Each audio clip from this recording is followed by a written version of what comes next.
സ്വാമിയെ ശരണമയ്യപ്പ, വേദിയിലെ മാനനീയ പ്രമുഖരെ, സ്നേഹം നിറഞ്ഞ സഹപ്രവർത്തകരെ, പ്രിയ ഭക്തജനങ്ങളെ, ആരാധ്യരായ നാട്ടുകാരെ, കേരളത്തിൻ്റെ ഭരണസിരാകേന്ദ്രത്തിന് മുന്നിൽ ഇവിടുത്തെ ഹൈന്ദവ സംഘടനകൾ അതിശക്തമായ ചില തീരുമാനങ്ങൾ എടുത്തുകൊണ്ട് ചിലത് നടത്തി കിട്ടിയേ മതിയാകൂ എന്ന ഒരല്പം വാശിയിൽ തന്നെ ഇന്നിവിടെ എത്തിയിരിക്കുകയാണ്. കാരണം ഏകദേശം കഴിഞ്ഞ സെപ്റ്റംബർ മുതൽ 2025 സെപ്റ്റംബർ മുതൽ കലിയുഗവരദനും കലിയുഗ പ്രത്യക്ഷമൂർത്തിയുമായി കോടികൾ തങ്ങളുടെ എല്ലാ അർത്ഥത്തിലുമുള്ള മോക്ഷം തേടി തീർത്ഥയാത്ര ചെയ്തെത്തുന്ന ശബരീശൻ്റെ സന്നിധിയിൽ അരുതാത്തത് എന്തൊക്കെയോ നടന്നു എന്ന് കഴിഞ്ഞ സെപ്റ്റംബർ മാസം മുതൽ നമ്മൾ ഗൗരവമായി ചർച്ച ചെയ്യാം. സെപ്റ്റംബർ കഴിഞ്ഞ് ഇന്നിവിടെ ജനുവരി മാസം ഏകദേശം പകുതിയിലധികം പിന്നിട്ടു.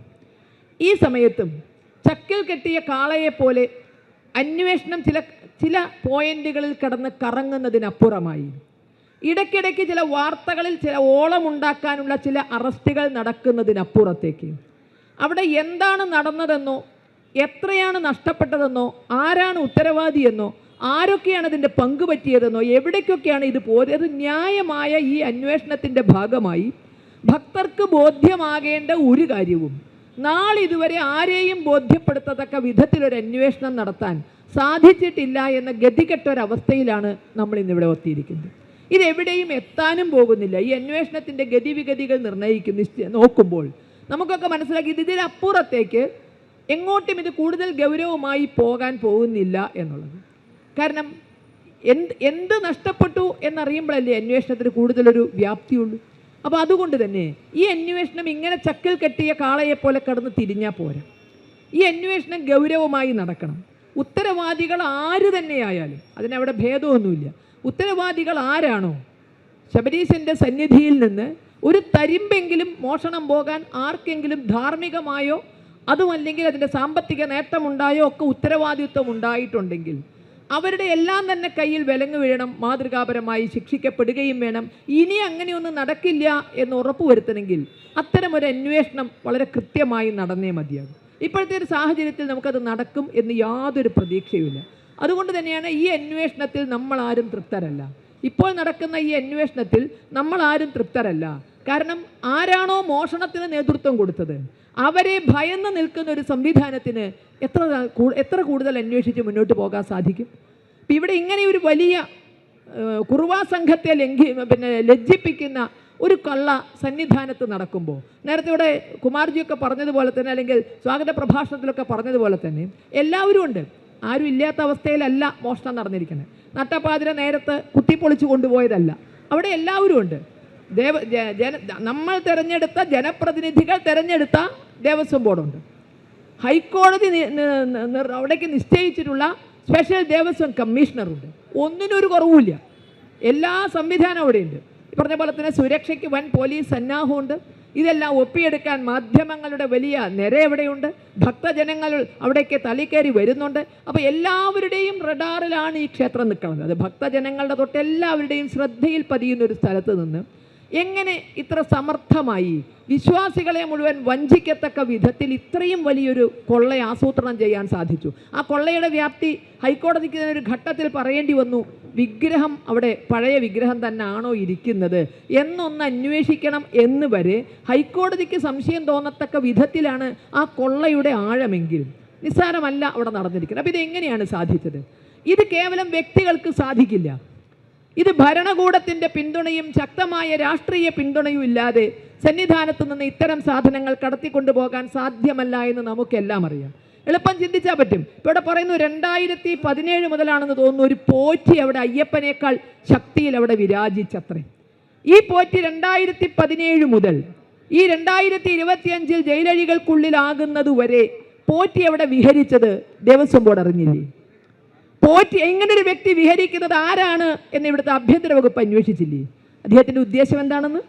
ശബരിമല തന്ത്രിയല്ല, മേൽശാന്തിയല്ല, മാളികപ്പുറം മേൽശാന്തിയല്ല, ഇതുമായി ബന്ധപ്പെട്ട ദേവസ്വം ഉദ്യോഗസ്ഥനല്ല, ഇതുമൊന്നുമല്ലാത്തൊരു വ്യക്തി അവിടെ സർവതന്ത്ര സ്വതന്ത്രനായി സർവാധികാരക്കാരനായി വിഹരിക്കുന്നുവെങ്കിൽ അത് അന്വേഷിച്ചില്ലേ?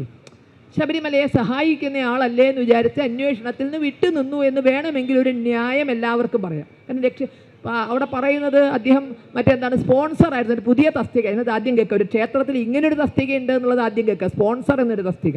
അപ്പോൾ സ്പോൺസറാണ്, അതുകൊണ്ട് വിട്ടു എന്ന്. അപ്പോൾ സഹായം ചെയ്യുന്ന ആളാണെങ്കിൽ വിടുമോ നിങ്ങൾ?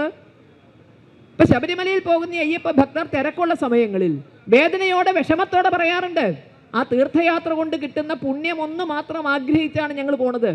എണ്ണിയാലൊടുങ്ങാത്ത ദുഃഖവും ദുരിതവും പോകുന്ന യാത്രാവേളകളിൽ ഉണ്ടാകുന്നു. പലപ്പോഴും കുടിവെള്ളം പോലും കിട്ടാതെ മണിക്കൂറുകൾ ക്യൂ നിൽക്കേണ്ടി വരുന്നു. ഇങ്ങനൊരവസ്ഥയിൽ അവിടെ കുടിവെള്ളം വിതരണം ചെയ്തിരുന്ന അയ്യപ്പ ഭക്ത സംഘടനകളുണ്ട്, അന്നദാനം നടത്തിയിരുന്ന സംഘടനകളുണ്ട്. അവർക്കൊക്കെ എന്താ സംഭവിച്ചത്? അവരെയൊക്കെ ഹൈക്കോടതിയെ തെറ്റിദ്ധരിപ്പിച്ചുകൊണ്ട് കടക്ക് പുറത്ത എന്ന് പറയിപ്പിച്ചത് ദേവസ്വം ബോർഡാണ്, ഇവിടുത്തെ ഭരണ സംവിധാനമാണ്. അവിടെ വരുന്ന അയ്യപ്പ ഭക്തർക്ക് ഒരു ഗ്ലാസ് വെള്ളം കൊടുക്കാൻ പോലും ഇവിടുത്തെ സന്നദ്ധ സംഘടനകൾക്കും ഭക്തജന സംഘടനകൾക്കും ഹൈന്ദവ സംഘടനകൾക്കും അധികാരമില്ല എന്ന് വിധിക്കാൻ ചങ്കൂറ്റം കാണിച്ച ദേവസ്വം ബോർഡിൻ്റെ മുന്നിൽ എങ്ങനെയാ ഇങ്ങനൊരു വ്യക്തിക്ക് സർവ്വ അഴിച്ചെടുത്തുകൊണ്ട് പോകാൻ പറ്റിയത്? അയ്യപ്പ ഭക്തന്മാർ കൊടുക്കുന്ന ചുക്കുവെള്ളത്തിൽ പോലും മറ്റെന്തൊക്കെയോ ലക്ഷ്യമുണ്ട് എന്ന് കണ്ടെത്തുകയും അവരെ പുറത്താക്കാനുള്ള ചങ്കൂറ്റം കാണിക്കുകയും ചെയ്തവർക്ക് എന്തേ ഇതുപോലുള്ള വേതാളങ്ങളെ, കഴുത്തിൽ മുറുക്കി പിടിച്ചിട്ടുള്ള വേതാളങ്ങളെ എന്തുകൊണ്ട് തിരിച്ചറിയാൻ സാധിച്ചില്ല? എന്തുകൊണ്ട് അത്തരം വേതാളങ്ങളെ പുറത്താക്കാനുള്ള നടപടി ഉണ്ടായില്ല? അതുകൊണ്ട് തന്നെയാണ് ഇതേതെങ്കിലും വ്യക്തികളെ കൊണ്ട് സാധിക്കില്ല. അത് സ്പോൺസറാകട്ടെ, അത് ആരുമാകട്ടെ, ഏതെങ്കിലും വ്യക്തികളെ കൊണ്ട് സാധിക്കില്ല. ഇതിന് അതിശക്തമായ സർക്കാരിൻ്റെ പിന്തുണയുണ്ട്, അതിശക്തമായ രാഷ്ട്രീയ പിന്തുണയും ഇതിനുണ്ട്. ഇപ്പോൾ ജയിലഴികൾക്കുള്ളിൽ നമ്മൾ ചിന്തിക്കൂ, CPM-ന്റെ അവരുടെ പാർട്ടി ചിഹ്നത്തിൽ മത്സരിച്ച MLA ആണോ ഒന്നകത്ത് കിടക്കുന്നത്? അവർ തന്നെ തിരഞ്ഞെടുത്ത ദേവസ്വം ബോർഡ് പ്രസിഡന്റ്. CPM 2 തവണ പഞ്ചായത്ത് പ്രസിഡന്റാക്കി, അരുവാചുരിക നക്ഷത്രത്തിൽ മത്സരിച്ച് കൊല്ലം ജില്ലയിൽ പഞ്ചായത്ത് പ്രസിഡന്റാക്കി തിരഞ്ഞെടുത്ത് പിന്നീട് ദേവസ്വം പ്രസിഡന്റായി അവർ തന്നെ വട്ടിയെടുത്ത വ്യക്തിത്വങ്ങളാണ്. അത്തരം നമുക്ക് CPM-ന്റെ സംഘടനാ സംവിധാനത്തെ അറിയാം. അത്തരം വ്യക്തികൾക്ക് രാഷ്ട്രീയ പിൻബലമില്ലാതെ, സർക്കാരിൻ്റെ പിൻബലമില്ലാതെ ഇത്തരം കാര്യങ്ങൾ ചെയ്യാൻ സാധിക്കുമോ? അതുകൊണ്ട് തന്നെയാണ് പറയണത്, കേരള ഗവൺമെൻറ്റിന് നേതൃത്വമുള്ള, ഇവിടുത്തെ ആഭ്യന്തര വകുപ്പിന് ഉത്തരവാദിത്വമുള്ള ഒരന്വേഷണം കൊണ്ടും ഇതിൻ്റെ യാഥാർത്ഥ്യം പുറത്തു വരില്ല എന്നുള്ളത്. കാരണം സനാതന ധർമ്മത്തെ ഇല്ലാതാക്കാൻ കച്ചകെട്ടി ഇറങ്ങിയവരാണ് എന്ന് അവരുടെ ഉള്ളിലെ അജണ്ട അവർ പുറത്തു പറഞ്ഞിട്ടുണ്ട്. എവിടെ ഹിന്ദുക്കൾ 4 ആൾ കൂടുന്നതിനെയും ഭയപ്പാടോടുകൂടി വീക്ഷിക്കുന്നവരാണ് അവർ. ഹിന്ദു എന്ന 2 അക്ഷരം കേൾക്കുമ്പോൾ ഭയക്കുന്നവരാണ്. ഒരമ്പലം നശിച്ചാൽ അത്രയും അന്ധവിശ്വാസം നശിച്ചു എന്ന് ആത്മാർത്ഥമായി വിശ്വസിക്കുന്നവരാണ്. ആ അമ്പലം നശിക്കാൻ വേണ്ടി ആകാവുന്നതെല്ലാം ചെയ്തവരാണ്. അപ്പം പിഴവ് നമുക്കാണ്. സത്യം പറഞ്ഞാൽ നമ്മൾ ഈ ശരണം വിളിക്കുന്നത് ഒരുപക്ഷെ നമ്മുടെ കയ്യിൽ നിന്ന് വലിയൊരു തെറ്റ്, ഇവിടുത്തെ ഹൈന്ദവ സമൂഹത്തിൻ്റെ കയ്യിൽ നിന്ന് പറ്റിയൊരു വലിയ തെറ്റിൻ്റെ ബാക്കിയാണ് നമ്മൾ ഇന്ന് ഈ ഗതികെട്ട അവസ്ഥ അനുഭവിച്ചത്. കാരണം നമുക്ക് ഇവരെയൊക്കെ അറിയാമായിരുന്നു. ഹിന്ദു എന്ന് പറഞ്ഞാൽ അറപ്പോടെയും വെറുപ്പോടെയും അലർജിയോടെയും കൂടി കാണുന്നവർ, ഹിന്ദുവിൻ്റെ ഏത് കൂട്ടായ്മയും ചെറുത്ത് തോൽപ്പിക്കാൻ നോക്കുന്നവർ, ഹിന്ദുവിൻ്റെ വിശ്വാസത്തെ വളരെ അപമാനിക്കാനും അപഹസിക്കാനും തയ്യാറായവർ, അവരുടെ കയ്യിൽ ക്ഷേത്രഭരണം ഏൽപ്പിച്ചു എന്ന തകരാറാണ് നമുക്ക് സംഭവിച്ചത്. കുറുക്കൻ്റെ കയ്യിൽ കോഴിക്കൂടിൻ്റെ താക്കോല് കൊടുത്ത്, കുറുക്കനെ കുറ്റം പറഞ്ഞിട്ട് കാര്യമില്ല, കാരണം കോഴിയെ തിന്നുക എന്നുള്ളത് കുറുക്കൻ്റെ വർഗ്ഗ സ്വഭാവമാണ്. അതുപോലെ പൊന്ന് കണ്ടോർത്ത് അത് കക്കുക എന്നുള്ളത് കമ്മ്യൂണിസ്റ്റുകാരുടെയും ഇവിടുത്തെ രാഷ്ട്രീയക്കാരുടെയും വർഗ്ഗ സ്വഭാവമാണ് എന്നുള്ളത് കൊണ്ട് തന്നെ അവരത് ചെയ്തിരിക്കുമെന്ന് തിരിച്ചറിയാൻ നമുക്ക് കഴിഞ്ഞില്ല. അവരെ ഭരണമേൽപ്പിച്ചു എന്നുള്ളതാണ് നമ്മൾ ചെയ്ത ഏറ്റവും വലിയ തെറ്റ്. ആ തെറ്റിന് നമ്മൾ എത്ര തന്നെ ശരണം വിളിച്ചാലും, കാരണം ഒരല്പം ഭക്തിയുള്ളവരായിരുന്നെങ്കിൽ ഒന്ന് ഭയക്കുമായിരുന്നു ഇതൊക്കെ ചെയ്യാൻ, ഒരല്പം മടിയുണ്ടാകുമായിരുന്നു ഇതൊക്കെ ചെയ്യാൻ. അവരുടെ പ്രഖ്യാപിത ലക്ഷ്യം ഹിന്ദുക്കൾ എവിടെ കൂടുന്നുവോ അവിടെ നശിപ്പിക്കുക എന്നുള്ളതാണ്. അപ്പോൾ നമ്മളൊന്ന് ചിന്തിച്ചു നോക്കി, 270 വർഷം മുമ്പ് നിലച്ചുപോയ കുംഭമേള പുനരാരംഭിക്കാൻ പുറപ്പെട്ടപ്പോൾ എത്രമാത്രം അലർജിയുണ്ട് കേരളത്തിൽ. അത് എന്താണെന്ന് കാണാൻ പോകുന്നേ ഉള്ളൂ, വരാൻ പോകുന്നേ ഉള്ളൂ. പക്ഷെ അതിൻ്റെ മുന്നിൽ അതിന് അജണ്ടകളുണ്ട്, ലക്ഷ്യങ്ങളുണ്ട്, നശിപ്പിച്ചേ പറ്റൂ, കൂടെ നിൽക്കരുത്. ഇങ്ങനെയൊക്കെ നടക്കുന്നവർക്ക് ശബരിമലയിൽ ആൾ വരുന്നത് സഹിക്കുമോ? ശബരിമലയിൽ കൂട്ടമായി ശരണം വിളിക്കുന്നത് സഹിക്കുമോ? ശബരിമലയിൽ ആചാരാനുഷ്ഠാനങ്ങളോടുകൂടി ഹൈന്ദവ സമൂഹം ഭക്തിയോടുകൂടി കെട്ടെടുത്ത് വരുന്നത് കാണുമ്പോൾ സഹിക്കുമോ? കാരണം വിശ്വാസം വേണ്ടാന്ന് പറഞ്ഞവരാര്, ഗണപതി ഹോമം പോലും നടത്തരുതെന്ന് പറഞ്ഞവരാണ്. അപ്പോൾ ഇവിടെ ഇടതും വലതും ഒരേ ലക്ഷ്യം, അവർക്ക് ഒരേ ലക്ഷ്യമാണ് ഹിന്ദു സമൂഹം സംഘടിക്കാതിരിക്കുക, ഹിന്ദു സമൂഹം അവരുടെ ശക്തി തിരിച്ചറിയാതിരിക്കുക, ഹിന്ദു വിശ്വാസങ്ങളെ ചോദ്യം ചെയ്തുകൊണ്ട് തന്നെ മുന്നോട്ട് പോവുക. അപ്പോൾ ഇത്തരം ഒരവസ്ഥയിൽ നമ്മൾ കാണുമ്പോൾ ഈ 10-30 ഒരു പക്ഷേ വിജയ് മല്യ സ്വർണം പൂശിയത് മുതൽ സ്വർണവുമായി ബന്ധപ്പെട്ടും അതിന് മുൻപ് തന്നെ ക്ഷേത്രങ്ങളുമായി ബന്ധപ്പെട്ട് അഴിമതിയും അതുപോലെ തന്നെ സ്വജനപക്ഷപാതവും, ഇനി അവിടെ നടക്കാത്ത നേരായതൊന്നും നടക്കാൻ ബുദ്ധിമുട്ടുണ്ടെങ്കിലും നേരല്ലാത്തതൊക്കെ വളരെ എളുപ്പം നടക്കുന്നുണ്ട് എന്ന് നമ്മൾ കാലങ്ങളായി തിരിച്ചറിഞ്ഞുകൊണ്ടിരിക്കുന്നു. എന്ന് നമുക്ക് ദേവസ്വം ബോർഡിൻ്റെ ഇവിടെ പറഞ്ഞു. രാജാവിൽ നിന്ന് ഭരണം മാറിയത് മുതൽ നമുക്ക് ദേവസ്വം ബോർഡുണ്ട്. എന്തിനാണ് ദേവസ്വം ബോർഡ്? ഇപ്പോൾ തിരുവിതാംകൂർ ക്ഷേത്രത്തിൽ കീഴിൽ 1200-ലധികം ക്ഷേത്രങ്ങൾ ദേവസ്വം ബോർഡിനുണ്ട്. എന്തിനാ ദേവസ്വം ബോർഡ്? അവിടുത്തെ കാര്യങ്ങൾ ഭംഗിയായി നടത്താനല്ലേ? അവിടുത്തെ വരുമാനം കൃത്യമായി രേഖപ്പെടുത്തപ്പെടുന്നുണ്ടോ? അവിടുത്തെ ചെലവുകൾ കൃത്യമായി രേഖപ്പെടുത്തപ്പെടുന്നുണ്ടോ? അവിടെ ഇത്തരം ഏതെങ്കിലും കാര്യങ്ങളിൽ ദേവസ്വം ബോർഡിന് ഭക്തജനങ്ങളെ സമാധാനിപ്പിക്കത്തക്ക വിധത്തിൽ ഒരു കണക്ക് പുറത്തുവിടാൻ എപ്പോഴെങ്കിലും സാധിച്ചിട്ടുണ്ടോ? വിശ്വാസം സംരക്ഷിക്കാൻ വേണ്ടി എന്തെങ്കിലും ചെയ്തിട്ടുണ്ടോ? സനാതനധർമ്മം പ്രചരിപ്പിക്കാൻ വേണ്ടി എന്തെങ്കിലും ചെയ്തിട്ടുണ്ടോ? അയ്യപ്പ ഭക്തർക്ക് മിനിമം സൗകര്യങ്ങൾ ഒരുക്കാൻ വേണ്ടി എന്തെങ്കിലും ചെയ്തിട്ടുണ്ടോ? അഴിമതി തടയാൻ വേണ്ടി എന്തെങ്കിലും ചെയ്തിട്ടുണ്ടോ? പിന്നെ എന്തിനാണ് ഇങ്ങനെ ഒരു ദേവസ്വം ബോർഡ്? എന്തിനാ ദേവസ്വം മന്ത്രി? വിശേഷാൽ നട തുറക്കണ ദിവസമൊക്കെ ഭക്തന്മാർക്ക് പൃഷ്ഠം കാണിക്കാൻ വേണ്ടിയിട്ടോ? 1-ാം തീയതി